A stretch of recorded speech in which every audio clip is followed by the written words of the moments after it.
안녕하세요. 저는 30대 초반에 결혼한 지는 2년 된 여자입니다. 저하고 남편은 아무런 문제도 없었는데 갑자기 나타난 신우 때문에 저희의 신혼이 엉망이 되어버렸네요. 사실 남편이 가장 큰 문제입니다. 남편은 신우에게 찍소리도 못하거든요. 결국 남편한테 그렇게 좋으면 네 누나랑 살라고 내지르고 지금 이혼 절차 밟고 있습니다. 남들처럼 평범하게 중고등학교 나와서 서울에 있는 중위권 대학교에 진학했어요. 원래는 광고 홍보를 전공한 만큼 마케팅 쪽에서 일하고 싶었지만 말처럼 쉽지 않더라고요. 1년의 구직 활동 끝에 결국 서울에 있는 중견기업에 들어갔습니다. 하고 싶었던 마케팅 부서는 아니었지만요. 부모님에게 도움받지 않고 스스로 벌어서 제 인생을 만들어 갈 수 있다는 게 정말 기뻤습니다. 회사에서 인정받고 싶어 일을 열심히 했어요.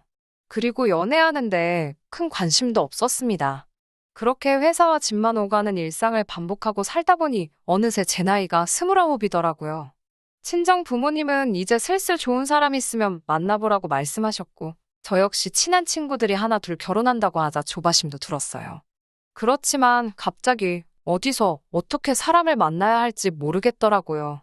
그러던 어느 날 회사 동기가 소개팅 한번 해보지 않겠냐고 묻더라고요. 인위적으로 사람을 만나는 걸 좋아하지 않는 편이었지만 웬일인지 그때는 한번 나가보고 싶었습니다. 그렇게 지금의 남편을 만나게 되었네요. 사실 사진만 봤을 때는 제 타입도 아니고 해서 큰 기대는 없었는데 막상 만나보니 말도 잘 통하고 다정한 사람이더라고요. 저보다 3살이 많았던 남편은 저처럼 중견기업 인사팀을 다니고 있었어요.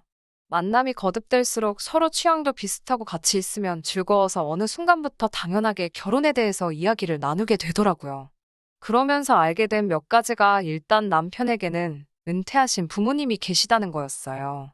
2년 전에 두 분 다 은퇴를 하시고 지금은 나라에서 나오는 연금으로 생활하신다고 했습니다. 지금 거주하시는 집 한 채가 전 재산이라서 걱정이라고도 했어요. 그리고 남편에게는 5살 차이 나는 시집간 누나가 한 명 있었고요.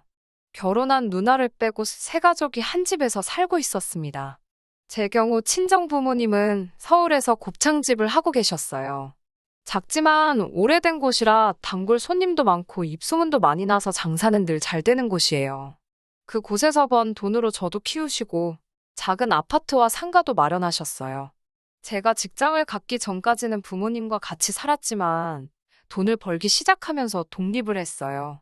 부모님께서 전세로 작은 아파트를 하나 얻어주셨거든요. 사귄 지 1년이 좀 지났을 무렵 남편이 이제 더는 시간 끌지 말고 같이 살자며 저에게 프로포즈를 해왔어요. 저도 결혼하면 이 사람이랑 하겠구나라는 생각이 있었기 때문에 기쁜 마음으로 좋다고 대답했습니다. 하지만 결혼은 현실이라는 게 결혼 준비를 시작하기가 무섭게 실감나더라고요. 본격적으로 결혼 이야기가 오가기 시작하면서 돈에 관해 이야기를 할 수밖에 없었습니다. 저는 전세 보증금 1억과 제가 따로 모아둔 돈 2천 정도가 있었어요. 반면에 남편은 모아둔 돈이라곤 천이 전부였어요. 남편 말에 의하면 월급이 들어오면 늘 절반 정도는 시부모님께 드렸었다고 해요. 그럼 그 돈으로 시부모님께서 생활비도 하고 신우도 좀 쓰고 그랬다고요. 그 이야기를 듣고 제가 깜짝 놀라서 왜 시집간 누나까지 남편 돈을 쓰냐고 물었습니다. 그러자 남편 말이 자기 매형이 엄청나게 짠돌이라고 하더군요. 반면에 신우는 어려서부터 절약을 모르고 살던 사람이고요. 그러다 보니 신우가 시부모님한테 자주 손을 벌린다 했어요. 그때만 해도 결혼식을 올리기도 전이었으니까 제가 남편한테 돈을 주라 주지 마라 그런 소리는 하기가 어려웠어요. 하지만 마음 한구석에서 당연히 걱정은 되었죠. 그래서 남편에게 결혼하고 나서는 좀 줄일 거지라고 돌려서 물었어요. 다행히 남편은 당연하다며 걱정하지 말라고 하더라고요. 저는 그 말을 정말 철석같이 믿었습니다. 그리고 바보 같지만 솔직히 그때 저희 친정부모님이 한쪽이 너무 기우는 결혼은 하지 않는 게 좋다고 몇 번이고 말씀하셨거든요. 하지만 저는 돈이야 있는 사람이 좀 더 쓰면 된다고 쉽게 생각했습니다. 순진하게도 남편도 저도 직장에 있으니 결혼하면 모든 게 다 안정을 찾을 거라고 믿었고요. 결혼 이야기가 본격적으로 나오면서 시댁에 가게 되었어요. 처음으로 시부모님께 정식으로 인사를 드리러 간 날이었습니다. 가족이 될 사람들이니 잘 보이고 싶은 마음으로 꽃바구니와 케이크를 사서 갔어요. 그런데 집에 들어서면서 깜짝 놀라고 말았습니다. 남편이 시부모님께서 집 한 채를 소유하고 계시다고 했을 때 저는 왜 당연히 아파트라고 생각했을까요? 사실 연애하는 동안 항상 제 아파트에서 데이트를 했지 남편이 사는 곳엔 와본 적이 없었거든요. 그래서 더 깜짝 놀랐어요. 남편은 반지하에 살고 있었거든요. 반지하에 사는 게 나쁜 건 물론 아니지만 그래도 생각지 못했던 곳이라 당황스러웠어요.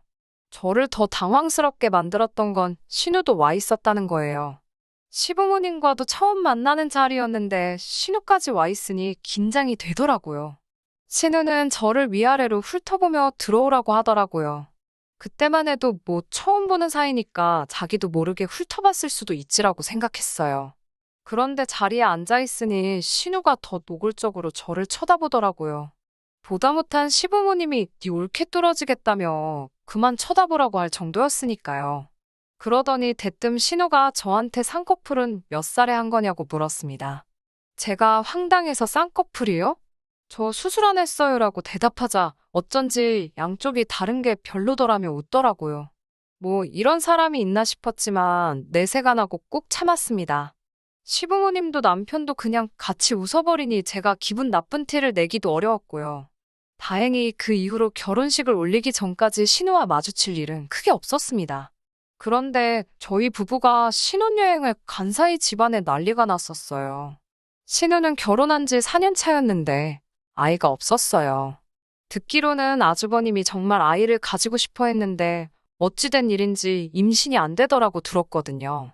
그런데 알고 보니 신우가 아주버님 몰래 바람을 피느라 아이를 일부러 안 가졌던 거였어요. 결국 아주버님이 그 일을 알게 되면서 이혼을 당했더라고요. 신우에게 귀책 사유가 있다 보니 돈 한 푼 못 받고 쫓겨났고요. 다행히 남편이 저와 결혼하면서 제가 살던 아파트에 몸만 들어오면 됐기에 남편이 쓰던 방을 신우가 쓰게 되었습니다. 그 일을 알게 된 남편은 얼마나 속이 상했는지 며칠간 잠도 못 자고 뒤척이길 반복했습니다. 신우를 좋아하는 건 아니었지만 남편이 속상해하는 모습을 보니 마음이 안 좋았어요. 하지만 안 좋은 마음도 금방 사라져 버렸습니다. 그건 남편과 신우의 도를 지나친 태도 때문이었어요.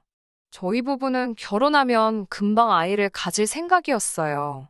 저도 남편도 아이들을 좋아하고 최소한 둘은 갖고 싶었기 때문이에요.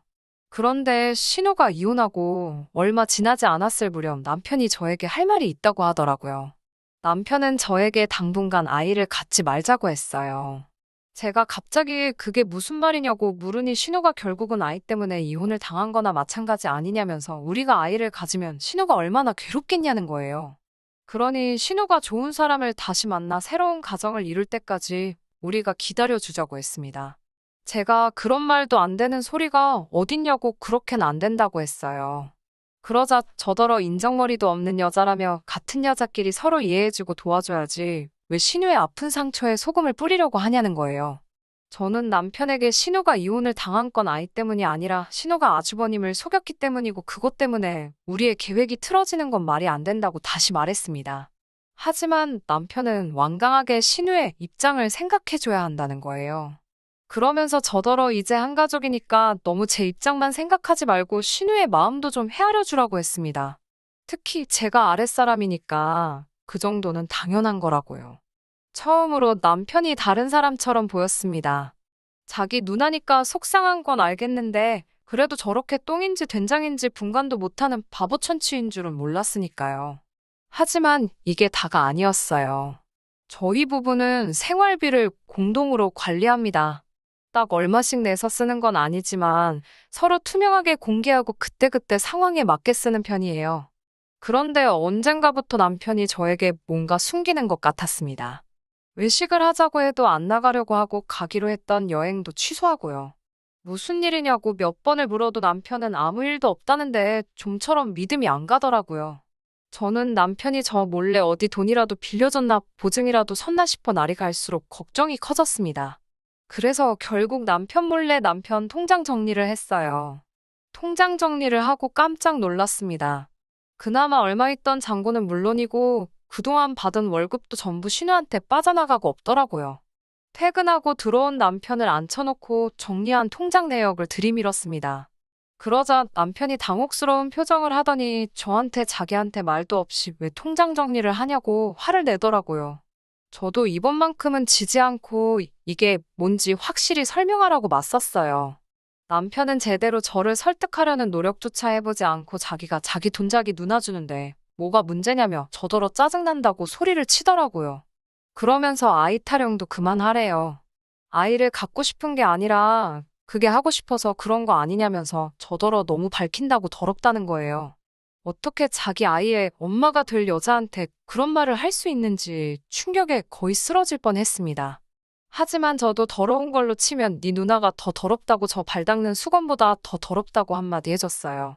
순간 제가 TV 옆에 기대놓은 골프채가 눈에 띄더라고요. 제가 종종 집에서 자세 연습을 할 때 쓰던 건데 이렇게 쓸 줄은 몰랐습니다.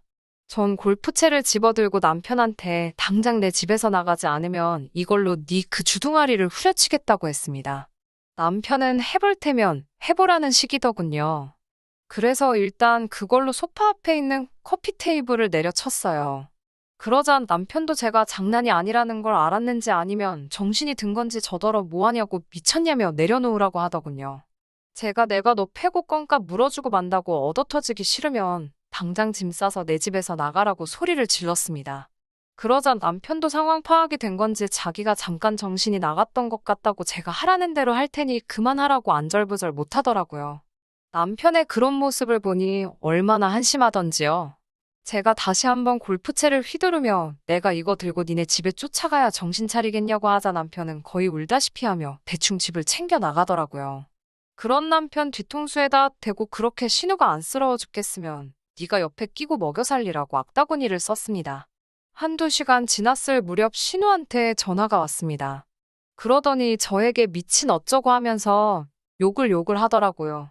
그래서 저도 남자의 환장에서 쫓겨난 주제가 어디다 대고 떠드냐고 가서 평생 다른 남자들 첩질이나 하라고 했네요. 살면서 그렇게 험한 소리를 해보기는 또 처음이라 저도 심장이 터지는 줄 알았어요. 이어서 남편한테 다시 전화가 와서는 자기 한 번만 봐달라고 자기 이제 갈 데도 없다며 애걸복걸하는데 제가 미쳤나요? 너한테 식탁값 물어내라고 안 할 테니까 나 좀 괴롭히지 말라고 안 그러면 내가 너네 신상 다 인터넷에 깔 거라고 했어요. 남편이 다니는 회사가 굉장히 보수적이라 이런 풍문에 휩싸이기만 해도 잘리는 건 시간 문제거든요. 오늘까지 며칠을 고민해봤는데 그래도 역시 이혼이 답인 것 같아서 이따 변호사 만나러 가보려고요. 애시당초 집도 결혼 전 제가 부모님께 받은 거라 재산 부분에 있어서는 아무런 걱정도 고민도 안 됩니다. 단 한 가지 아쉬운 건 남편 한 대 시원하게 치지 못한 것뿐이네요. 아무리 남매 사이가 좋아도 결혼하면 정신적으로 독립을 해서 각자 행복하길 빌어주는 게 정상인데 저도 이런 정상적인 사고방식을 가진 사람과 금방 만날 수 있었으면 좋겠네요.